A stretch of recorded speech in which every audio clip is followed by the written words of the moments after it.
Bapa, Putra, dan Roh Kudus. Amin. Allah Bapa yang Maha Kasih, puji syukur kami aturkan kepadamu atas rahmat dan kasih-Mu. Semoga kami semakin percaya dan yakin akan Kristus yang telah menderita wafat dan bangkit bagi kami. Dialah penyelamat, dialah penebus, dialah Tuhan bagi kami. Terpujilah nama-Mu kini dan sepanjang segala masa. Amin. Para saudaraku terkasih dalam Kristus, menarik dalam bacaan pertama hari ini bahwa para murid semakin dikejar-kejar, ditindas, bahkan diperlakukan dengan kejam. Dan itu juga dilakukan oleh seorang yang akan kemudian menjadi pewarta Kristus yang paling hebat, Santo Paulus. Dan dia datang ke rumah-rumah membawa orang-orang Kristen lalu untuk dipenjara. Tapi kemudian nanti kita melihat bahwa dia akan menjadi seorang pewarta kabar gembira yang mumpuni, yang hebat dan luar biasa. Jadi apa yang kira-kira dapat kita pelajari? Segala penderitaan, segala kesakitan, segala kesulitan, segala masalah itu pasti memberikan kreativitas. Karena para pengikut Yesus mulai ditindas, maka mereka pergi merantau kemana-mana, mewartakan kabar gembira kemana-mana, dimanapun mereka berada. Justru karena penderitaan itu, justru karena kesulitan itu, justru karena salib itu. Dan itu terjadi pada para rasul juga. Jadi darah kemartiran itu menjadi sumber sukacita pewartaan kabar gembira. Dan itulah cara Tuhan mendidik. Ya, cara Tuhan menyebarkan kabar gembira ketika manusia tidak mampu, dibiarkan ditindas, tetapi kemudian itu membuat mereka semakin kokoh, semakin kuat. Dan itu pula yang menurut saya di Indonesia, karena keberagaman agama dan seterusnya, kekatolikan itu menjadi kuat. Justru ada tantangan-tantangan di mana kita ditindas, di mana kita diperlakukan tidak adil, tapi itu justru menimbulkan kreativitas, menimbulkan kekuatan. Tetapi ketika homogen, ya katakanlah seperti di Filipina, banyak mayoritas Katolik, tapi justru di situ karena tidak ada tantangan, maka semakin merosot dan semakin kemudian semakin dikalahkan oleh sesuatu yang baru.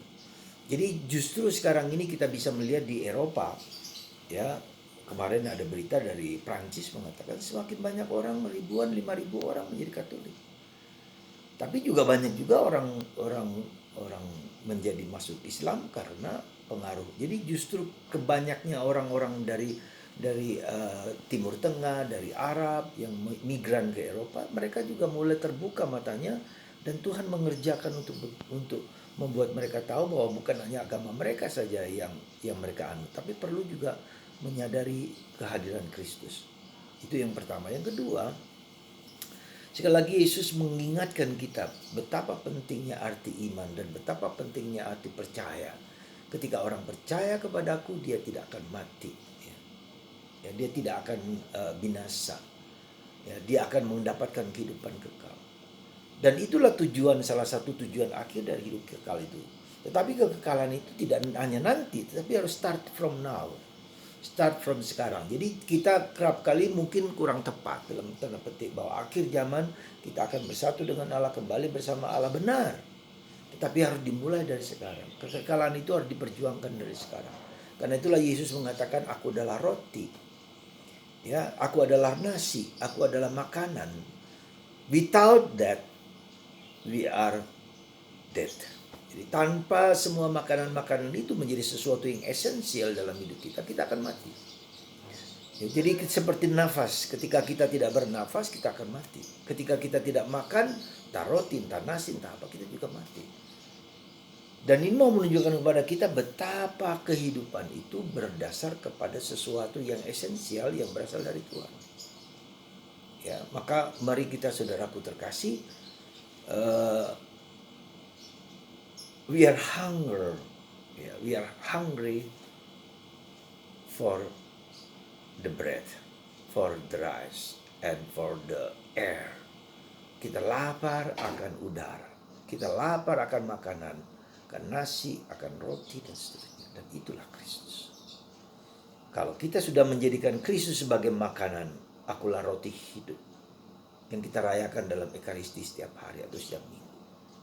Ketika orang sampai kepada pengalaman yang sangat dahsyat ini, maka dia tetap hidup. Dan dia tetap berketujuan dalam hidup. Mempunyai purpose of life. Dia tidak hanya, dia harus tahu menjadi untuk apa dia hidup. Jadi saya ingat akan kata-kata yang mengatakan life has a purpose when I feel, I experience the presence of God. Jadi hidup kita berketujuan, mempunyai makna ya, kalau kita mengalami kehadiran Tuhan. The problem is there. Apakah saya mengalami kehadiran Tuhan setelah lama saya menjadi Katolik? Semoga Tuhan memberkati kita semua, menguatkan kita supaya kita tahu bahwa Yesus segala-galanya. Sebagai udara, sebagai angin, sebagai makanan yang Tuhan berikan. Dan itu nampak dalam Ekaristi. Mengapa Tuhan menjadi makanan bagi kita. Dan itu dasarnya. Tanpa itu kita akan mati. Semoga Tuhan memberkati Anda semua dan memberkati kita semua. Untuk tetap yakin dan bertahan. Ekaristi bahwa tubuh Kristus, darah Kristus, udara adalah Kristus yang mau hadir dan tinggal dalam hati kita yang berdosa ini. I am lost, O Lord, without food, without living water, without living bread, without living food. Tuhan memberkati kita semua. Semoga Anda dan kita mengalami kehadiran Tuhan yang nyata, yang hadir dimanapun kita berada. Bapa, Putra,